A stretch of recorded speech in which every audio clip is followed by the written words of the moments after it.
All right, ladies and gentlemen of Santa Fe Springs Art Festival, we're going to go ahead and start our first interview of the day. One of the interviews that we're going to be having are the vendors that we have in our Nerd Dome area right over here. First up, Juice from Juicebox Pins. Thank you so much for joining us here on stage. Of course, how have you been? Thank you for having me. I've been awesome, man. Just, keeping up the nerdum pretty much. Keeping up with just nerding out, right? That's all it is. That's what life is all about, man. Perfect. No, as it should be, man. Make life fun, right? Absolutely. So first of all, thank you so much for joining us here at the Santa Fe Springs Art Festival. Thank you for coming in and showing off all your wares and everything. We've seen you like 2 or 3 different times at different conventions as well, and we've always loved the work that you do. You primarily sell, as is in your name, the enamel pins, right? So what is it that you primarily like to feature with your pins? We started off just finding a gap in what was out there. So we started off, funny enough, my first exposure to pins was a buddy of mine, Made You Look Pins, was pretty big in the pin game too. Started off as a collector at first. So back in, I want to say 2017, had a bit of a heart condition and couldn't work or anything, and he found that as a hobby, kind of an outlet to like you said, another kind of avenue for your nerd habits, and inexpensive one too. So I remember him giving me a call and was like, hey, I need a ride to this pin festival, and the whole ride I'm making fun of him, like, dude, you're making me drive 45 minutes to a pin festival, what a nerd, And I get there, I walked out of that festival $200 short just by buying pins. But I did find a common thread. After he started making pins, I nonstop told him hey, there's a little area here where no one's doing comic pins.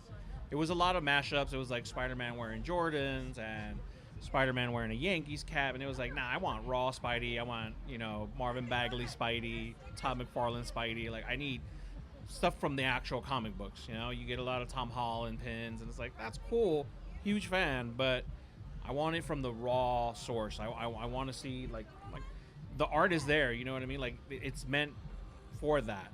And then you transition that into a piece of metal.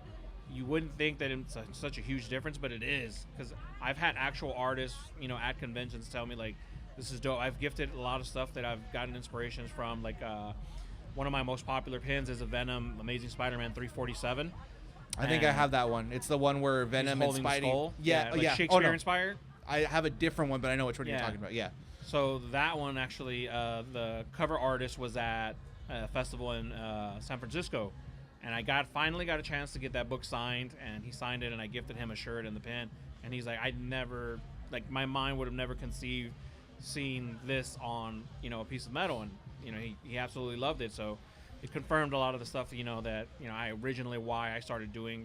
Majority of my collection is inspired by just comic books, different covers, different pages, just a lot of the original stuff, man. Because like I said, I think when you think Spider-Man, for example, being my favorite, a lot of people think Spider-Verse, that's just the current theme of what it is, and I get it, but for me, like I said, it goes back to the 90s, that animated series, that rock intro, it goes back to that. So I wanted to pull a lot of that stuff, and it doesn't matter if you got into it, with the Spider-Verse, or if you started reading the books. Everyone kind of just sees the image, and that's what I want. But for me, like I said, I like pulling stuff directly from the books, directly from the the pages, the animated series. A little bit more of a nostalgia thing, and I do tie it in, and we kind of bridge the gap between those two fandoms, the current and the old school like us. Yeah, of course. And that's the thing, because let's go back to something that you mentioned about this is an untapped market, right? There's a lot of mashups. You like you said, mashups, or specifically focusing on a modern variation of a certain character, right? But people who have grown up with other variations.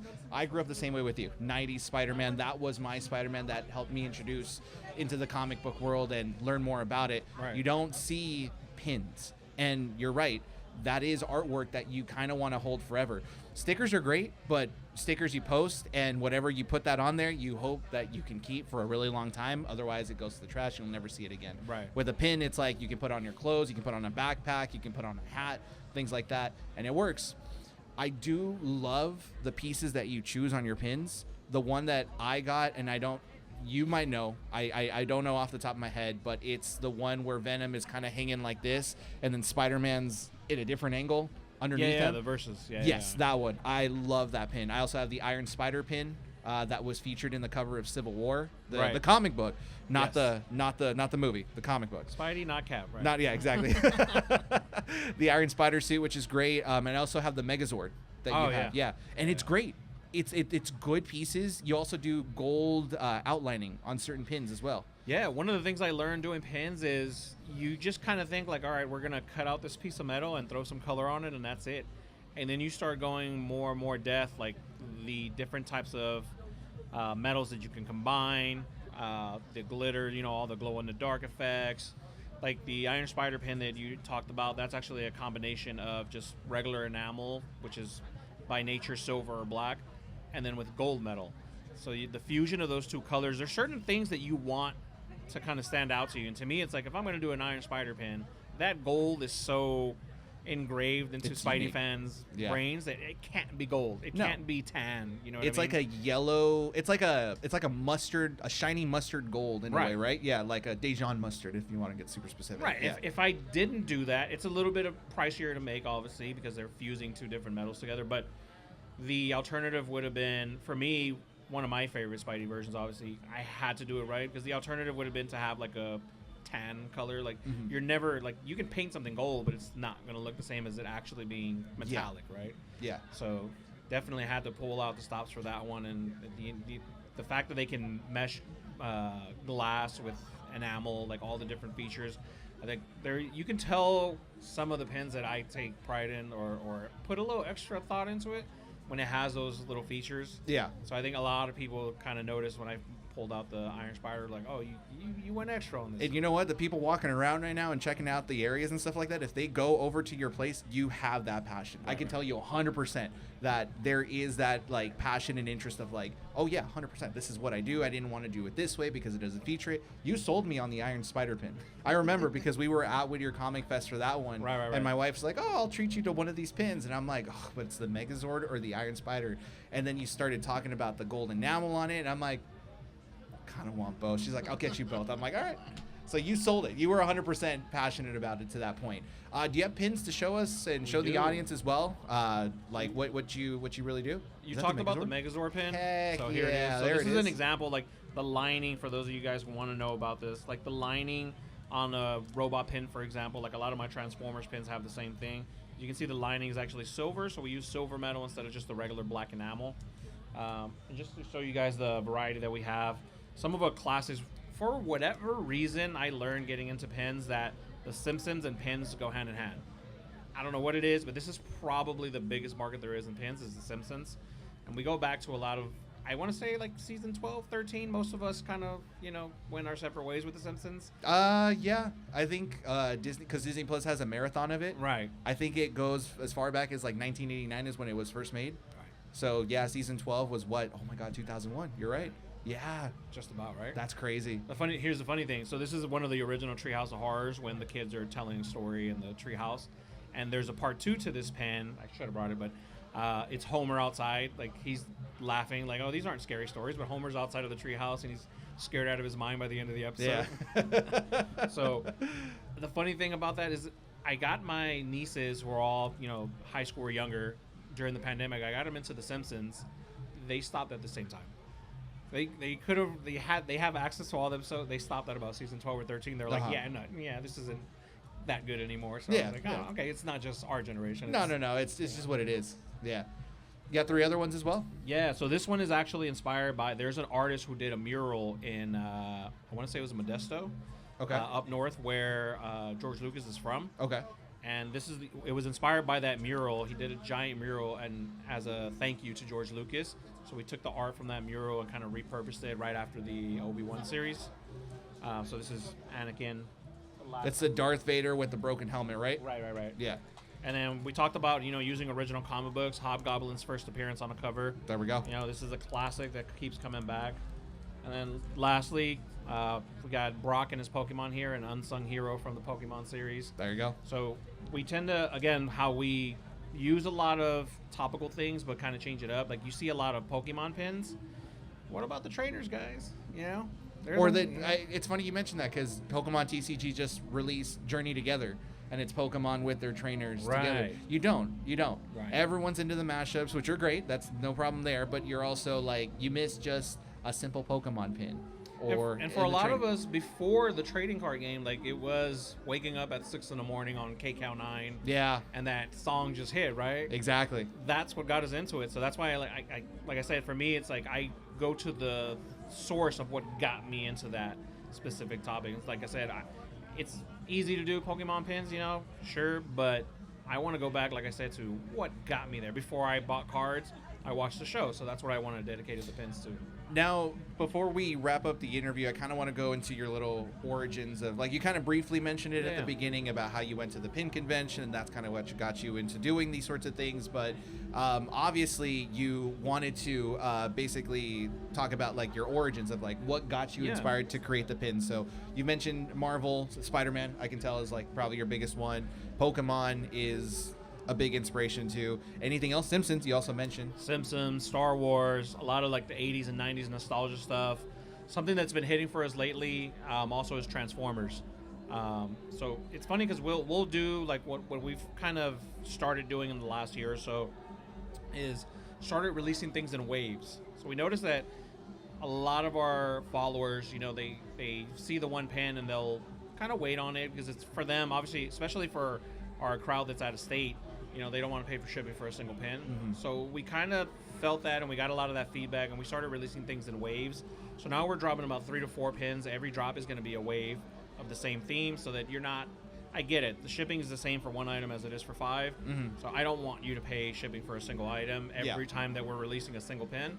So we're starting to drop them in waves now. But a lot of the Transformer stuff has been doing good.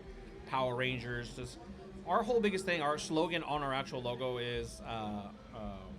Jeez, I forgot my own slogan. Creative, awesome nostalgia. So it's all pretty much based on nostalgia. And what I love when people stop by our booths in person is they start doing the finger snapping. It's like, oh, you remember that? Like, you remember this episode? Or you remember that moment? I remember this. Yeah. Or they start citing lines. Like the Simpsons crowd is, I absolutely love my Simpsons following because you always hear Simpsons lines being quoted. You'll hear Nelson laugh, all the time. Somebody doing a Krusty imitation, like, just that's what we really do it. Like, I have one office pin that's a Shroot Buck, and I always quiz people on it. It's like, what's the cash value of a Shroot Buck? Uh-huh. And every now and then, if they get it right, which is very rarely, surprisingly, but when they get it right, take the pin. You deserve it. You're an actual fan. Question for you, real quick: do you have any Futurama pins?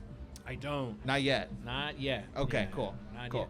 That's definitely we're looking to expand, kind of like on that. I forgot what Fox called their lineup, but the adult animation. It's not animation domination. I think so. Yeah. Yes. So Futurama, Family Guy, a lot of that stuff. Some of our more popular stuff, we're definitely focusing on Family Guy in 2025. Okay. We only have a handful, I think, like 2 or 3 Family Guy pins. Some of our best sellers. But I think Family Guy is one of those shows, just like The Simpsons, where there are moments that are just engraved in your memory, and as soon as you see it, like I say, I love that feeling of people looking at it as like, oh, and they turn around to whoever they're with, their friend, their spouse, whoever, and just start finger snapping. It's like, you remember this? And they start recalling it. That's such a great way to do it because I don't think people notice it. It's like, I remember that. Yeah. Oh, I remember this. I grew up with that. Yeah. Yep. You're 100% right. But that's the beauty of it. I feel like your pins, and can you show the 3 different ones? Your Simpsons, your regular one with the yellow background, and the, you know what? Show them all. What I really like about it, just to kind of get to the wrapping of the end of the interview, but you do have great backings on your pin as well. And I really want to highlight the fact that it is nostalgia. And it is kind of like a pathway for millennials to be able to introduce to the Gen Zers and the alphas and the betas. Right. This is what we grew up with. This is how it actually looked like, and the pins do it justice. It's great. Yeah. So if you guys are here, if you guys are walking around, Juicebox Pins tent is located far end corner right over there. Please go stop by. Please go visit him.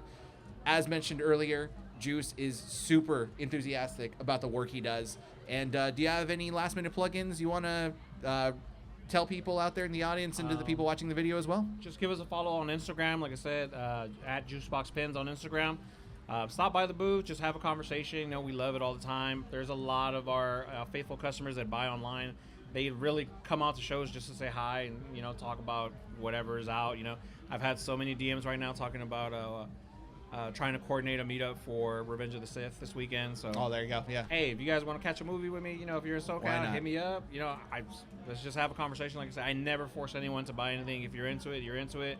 But we 100%, we do these events like 60% of the time. I'm not gonna lie, I'm here to make money. You know. Yeah. No. Of course. 60% of the time, it's always like the vibe. I'll have my kind of feelings of the event is how much fun that I have. Of course. You know what I mean? So, Yeah. like I said, even if you just want to stop by, take a look, you don't want to buy today, just talk to us, man. Let's talk some nerdum. You know, let's talk some Power Rangers. Let's talk some Transformers. Let's chop it up. And there you have it, ladies and gentlemen. So that concludes this interview here. Juice, thank you so much for being Appreciate here you, at the Santa Fe Springs Art Festival. Thank you for joining us here on stage as well. All of the information for his stuff will be in the description down below if you guys are watching the video interview as well. So please go check it out. Follow his Instagram. Check out his website. All of that is great stuff. Juice, thank you so much. And with that said, we're going to go ahead and wrap up this interview. Thank you so much for joining us, guys. We'll see you guys in the next video. I don't know what camera to look at, but bye.